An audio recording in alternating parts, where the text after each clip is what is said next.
تو 2 دفعہ اس پہ حملہ ہوا، 2 غازی پہلے بھی اس کے پیچھے پڑے ہوئے تھے، یہ بچ گیا، پھر یہ بھاگ گیا ہندوستان کے مختلف علاقوں کے اندر کچھ دیر رہا، چھپ چھپا کے رہتا رہا، پھر اس کو گورنمنٹ نے سیکیورٹی دی، انگریز کا دور تھا اس وقت، ان نے 2 سپاہی دیے، ایک حوالدار سکھ دیا، 3 بندے اس کے گارڈ تھے، اور غازی نعیم الدین شہید بھی 21 سال کی عمر کے اندر لکڑ کا کام کرتا تھا، اور غازی صاحب بھی کچھ دیر کے لیے کوہاٹ میں، یہ لکڑ کی دکان ہے کوہاٹ کے اندر تھے لاہور کے۔ اس وقت غازی صاحب جس محلے میں پیدا ہوئے نا، اس کا نام تھا محلہ چابک سوارا، چابک سوارا۔ آج لاہور میں اس محلے کا نام ہے سرفروشاں، محلہ سرفروشاں۔ آئے ہائے واہ واہ، دیکھو اللہ عزتیں دے تو پورے محلے اور پورے گاؤں کو ہی ایک بندے کی برکت سے عزتیں مل جاتی۔ آج اس محلے کا لاہور میں نام ہے سرفروشاں، سر دینے والے، نبی پاک کے نام پہ سر دینے والے، آج اس محلے کا نام ہی پڑ گیا سرفروشاں، سر دینے والے۔ تو غازی صاحب نے جب یہ سنا کہ اس بندے نے سرکار دو عالم کی توہین کی ہے، تو غازی صاحب نے بھی اپنے دل میں ٹھان لی کہ میں نے اس کو واصل جہنم کرنا ہے، چونکہ غازیوں کو کوئی بندہ تیار نہیں کرتا۔ ہمارے بزرگ فرماتے ہیں غازیوں کو کوئی بندہ تیار نہیں کرتا کہ کوئی مولوی کہے کہ تو جا کے اس بندے کو واڈے آ، اینج نہیں ہوتا۔ غازیوں کو رب تیار کرتا ہے، غازیوں کو کون تیار کرتا ہے؟ رب تیار کرتا ہے۔ غازیوں کے اندر جو اندر فکر پیدا ہوتی ہے نا، وہ پروردگار پیدا کرتا ہے کہ تو میرے مصطفیٰ کی عزت کا جو ہے نا وہ حفاظت کر، اور زمانے اور آخرت کے اندر کیا پا جا؟ عزت پا جا۔ یہ کسی مولوی کے کہنے پر غازی تیار نہیں ہوتے، یہ اللہ تیار کرتا ہے۔ اللہ اپنے دلوں کے اندر آپ پیدا کرتا ہے کہ میرے مصطفیٰ کی عزت کی حفاظت کر۔ تو غازی صاحب کے دل کے اندر بھی پروردگار نے پیدا کیا۔ نوجوان تھے، پڑھے لکھے زیادہ نہیں تھے، لکڑ کا کام کرتے تھے، بڑے ہی تھے۔ والد بھی، ان کے والد کا نام تھا تالے مند، اور یہ اوپر کئی نسلوں کے اوپر جا کے نا کچھ 4-5 نسلیں اوپر ہیں۔ آج بھی ان کے وہ پردادے کا دربار موجود ہے قصور کے اندر، بابا لینا، وہ سکھ تھے، مسلمان ہوئے، کوئی 4-5 نسلیں اوپر جائے نا تو ابھی بھی مزار ہے ان کے دادے کا، آج پردادے لکڑ دادے کا قصور کے اندر، بابا لینا نام تھا اس کا، لینا سنگھ۔ بعد میں پھر اللہ پاک نے ان کو اسلام دیا، مسلمان ہو گئے غازی صاحب کے جو اوپر نسل کے ہو گئے۔ تو بہرحال غازی صاحب نے دل میں ارادہ کر لیا کہ میں نے اس کو واصل جہنم کرنا ہے، اس گستاخ رسول کو، اور پھر انہوں نے وہ کیا۔ آپ نے سارا واقعہ سنا، خنجر خریدا اور گئے جا کے اس کی دکان کے اوپر جا کے اس کو واصل جہنم کیا، کاٹا، اس کو مارا اچھے طریقے سے، تسلی کی کہ مر گیا ہے، چونکہ 2 حملے پہلے بھی ہو چکے تھے اس پر۔ جب پوری تسلی کر لی، بھاگے شاگے نہیں، وہاں کھڑے ہو گئے، انہوں نے کہا کر وہ گرفتار کر لو، میں نے سرکار کی عزت میں پہرا دیا، مجھے کر وہ گرفتار، مجھے بھاگنے کی کوئی جلدی نہیں۔ گرفتار ہوئے، مقدمہ چلا 22 دنوں کے اندر، صرف 22 دن۔ 29 اپریل کو یہ واقعہ ہوا، 21-22 جنوری مئی کو سیشن کورٹ نے، جو نیچے والی کورٹ ہوتی ہے مجسٹریٹ کی کورٹ نے، سیشن کورٹ نے 22 دنوں کے اندر مقدمہ چلا کے سزائے موت بھی دے دی۔ انگریز کتنا جو ہے وہ رسول کریم کی دشمنی کے اندر آگے بڑھا ہوا ہے۔ آج بھی جو قرآن کہتا ہے نا کہ جو یہ اپنے منہ سے رسول کریم کے بارے میں کہتے ہیں وہ تھوڑا ہے، قرآن کہتا ہے جو ان کے دلوں میں بغض ہے وہ کیا ہے، اس کو تم جان ہی نہیں سکتے کہ انگریز کے اندر، عیسائیوں کے اندر، یہودیوں کے اندر اسلام کے بارے میں کتنی دشمنی ہے۔ صرف 22 دن مقدمہ چلا، 22 دن کے اندر سزائے موت بھی دے دی، یعنی 22 دن کے سزائے موت دے دی، سنا دی۔ پھر ہائی کورٹ کے اندر مقدمہ گیا تو اس کے اندر بھی انہوں نے 2 ججوں نے وہ بھی رد کر دی، انہوں نے کہا کہ یہ سزائے موت جو ہے برقرار رہے۔ پھر برطانیہ کے اندر پریویس کونسل کے اندر مقدمہ گیا تو وہاں پہ بھی انہوں نے کہا نہیں سزائے موت برقرار رہے۔ پھر غازی صاحب کو 31 اکتوبر کو جو کل کا دن گزرا، حسن اتفاق دیکھیں، غازی صاحب کو جس دن پھانسی تھی اس دن بھی جمعرات تھی اور کل بھی جمعرات تھی۔ اور 1931 جو پہلے آئی تھی 31 اکتوبر تب بھی جمعرات تھی اور کل کا دن جو ہے وہ بھی جمعرات کا، حسن اتفاق جمعرات کا دن. اچھا غازی صاحب کو پھانسی دینے کے بعد 2 ہفتے تک ان نے غازی صاحب کا جسم مبارک جو ہے وہ زمین کے اندر ادھر ہی میاں والی کے اندر دفن کر دیا. میاں والی جیل کے اندر پھانسی دی, وہیں دفن کر دیا کہ ان کا اگر جسم مبارک جو ہے لاہور کے اندر آیا تو وہاں پہ ایک طوفان آ جائے گا, مسلمانوں کے جذبات جو ہے وہ سمندروں کی طرح بہنے لگیں گے. ایک غازی نموس رسالت آئے تو مسلمان گناہ گار بھی ہو, پھر وہ محبتوں کے مظاہرے تو ہوتے ہیں. تو غازی صاحب علامہ اقبال گیا گورنر کے پاس اور ساتھ اور کچھ لوگ 13 لوگ گئے. انہوں نے کہا اس کا جسم تو واپس کر دو, پھانسی تم نے دے دی, معاملہ تم نے سمجھا کہ ختم ہو گیا, اب اس کا جسم مبارک تو واپس کر دو. تو گورنر نے شرط رکھی, اس نے کہا اگر لاہور کے اندر دنگا فساد نہ ہو تو میں دیتا ہوں تمہیں. تو علامہ اقبال خود اس کا جسم لے کے لاہور میں آئے اور کہتے ہیں کہ 2 ہفتے جو ہے 2 ہفتے گزرنے کے بعد بھی غازی علم الدین شہید کا جس پانی سے غسل دیا گیا تو وہ آنکھوں کے اوپر پانی بھی موجود تھا. اس 2 ہفتے تک جو ہے وہ 2 ہفتے کے بعد دوبارہ آپ کا جسم مبارک جو ہے وہ زمین سے نکالا گیا اور پھر لاہور کے اندر آ گئے. اور اس وقت کی اخبارات نے لکھا کہ 6 لاکھ بندے نے جنازے میں شرکت کی. کتنے بندوں نے؟ 6 لاکھ بندہ. اور کسی کہنے والے نے کتنا خوبصورت کہا, اس نے کہا خلائق اور ملائک ایک ہجوم تھا اللہ کے فرشتوں کا, بندوں کا. 6 لاکھ بندہ لاہور کی تاریخ کا سب سے بڑا جنازہ, اس وقت کا سب سے بڑا جنازہ غازی علم الدین شہید کا ہوا. سوال یہ ہے کہ غازی صاحب نے کارنامہ کیا سر انجام. یہ ساری باتیں کرنے کی, آپ کو بتانے کی, اب جو ہے وہ بات وہ کرنے لگا ہوں کہ غازی صاحب کو یہ سارے انعام ملے کہاں سے. اس کے سوا جو انعامات ہیں جو آپ کو میاں والی جیل کے اندر سرکار دو عالم کی زیارت ہوتی ہے, وہ سارے انعامات الگ سے ہیں, ان کا بیان میں نے نہیں کیا. میں وہ بات کرنے لگا ہوں کہ غازی صاحب نے پہرا دیا کس پر؟ ناموس رسالت پر. غازی صاحب نے پہرا دیا کس پر؟ ناموس رسالت پر. پچھلے جمعہ مبارک کو میں نے آپ کے سامنے عرض کیا تھا کہ اپنی اولادوں کو کیا بناؤ؟ خدا کا دوست بناؤ. اب بات کرنے لگا ہوں خدا کے دوستوں کی کہ جب خدا کے دوست ہو جاتا ہے نا کوئی بندہ تو پھر اللہ عزتیں کیسی عطا کرتا ہے, پھر مالک جو ہے وہ کرم نوازیاں کیسے کرتا ہے, پھر مالک جو ہے مہربانیاں کیسے کرتا ہے کہ ایک بڑھئی کا بچہ ہو, 21 سال عمر ہو اور جناب والا زمانے بھر کی علماء, مشائخ, پیر, سید زادے سارے ہی قدموں میں بیٹھ جائیں آگے اور سارے ہی کہیں کہ تو اس زمانے کا سب سے بڑا قطب عالم ہے اور تیری جو ہے وہ شفاعت پر رسول کریم کئی گناہگاروں کی شفاعت کر دیں گے. آخر اس بندے کا کارنامہ کیا تھا؟ اس کا کارنامہ یہ تھا کہ علامہ اقبال نے کہا تھا گوارا دا منڈا بازی لے گیا, گوارا دا منڈا بازی لے گیا. تسی منہ ہی ویکھدے رہے. کارنامہ کیا تھا؟ کارنامہ یہ تھا جی. اب میں وہ کچھ آیات پڑھنے لگا ہوں آپ کے سامنے قرآن کی کہ ناموس رسالت کے بارے میں آج کل لوگ باتیں کر رہے ہیں کہ جو بندہ گستاخ رسول ہو جائے اس کی سزا قرآن سے ثابت نہیں ہے.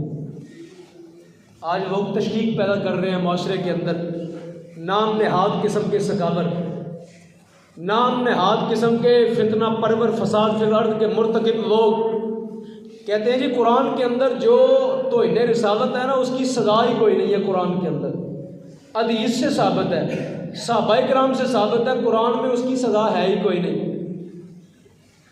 تو میں آپ کے سامنے قرآنی وہ آیات پڑھنے لگا ہوں جس کے اندر قرآن نے یہ بیان کیا کہ نبی پاک علیہ السلام کی گستاخی کرنے والے کے بارے میں کیا کہتا ہے قرآن.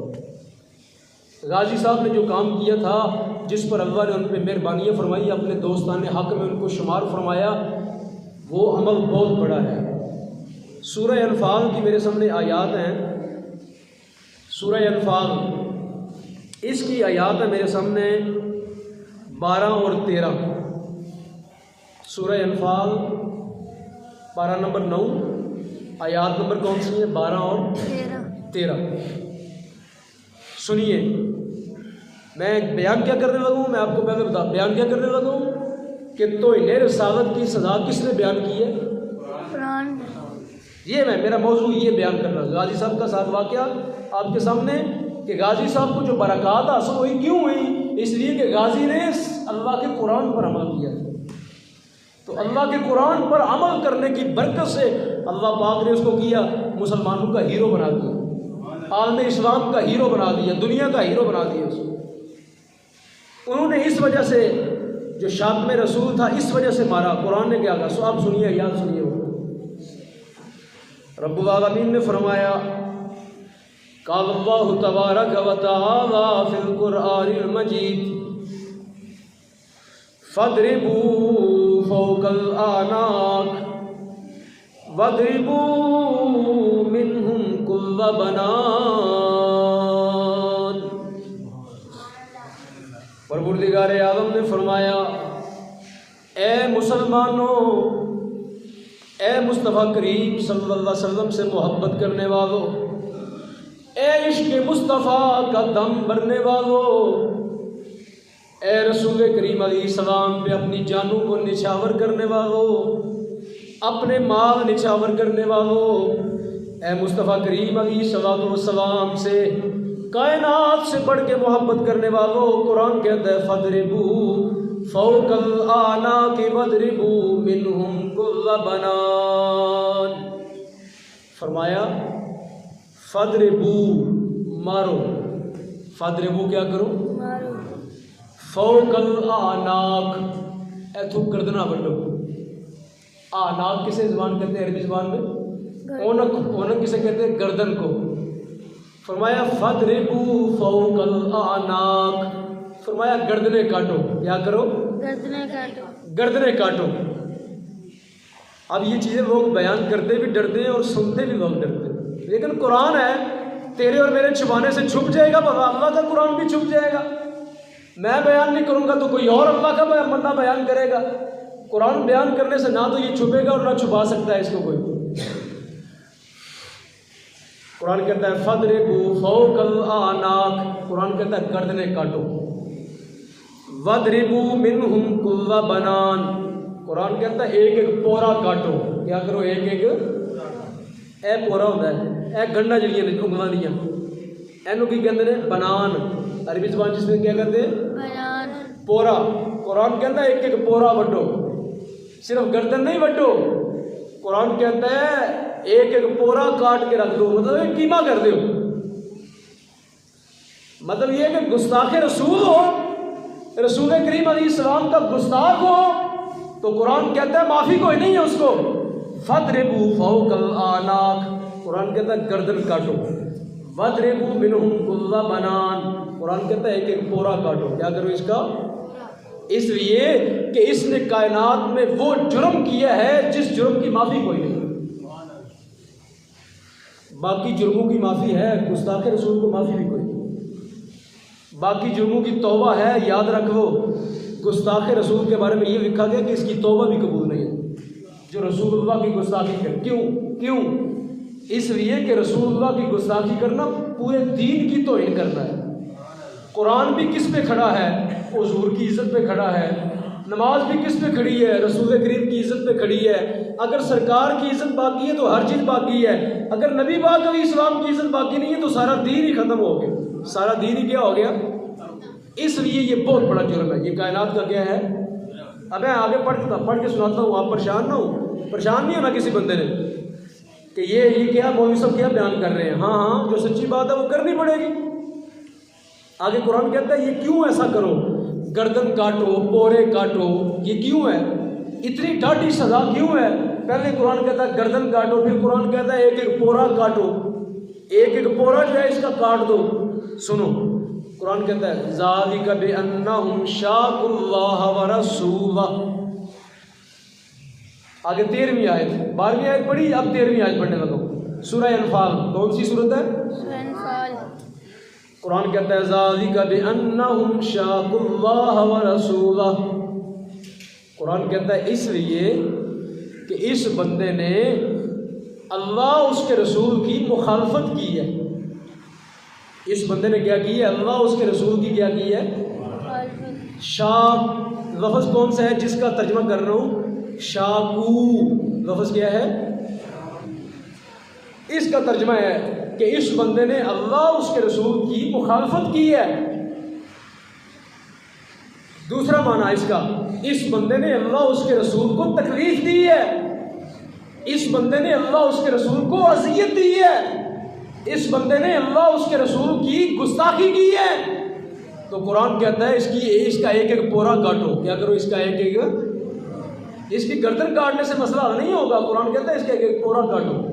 آگے سنو، وَمَن يُشَاقِقِ اللَّهَ وَرَسُولَهُ، قرآن کہتا ہے جو اللہ اس کے رسول کو اذیت دیتا ہے، جو اللہ اس کے رسول کی مخالفت کرتا ہے، جو اللہ اس کے رسول کی گستاخی کرتا ہے،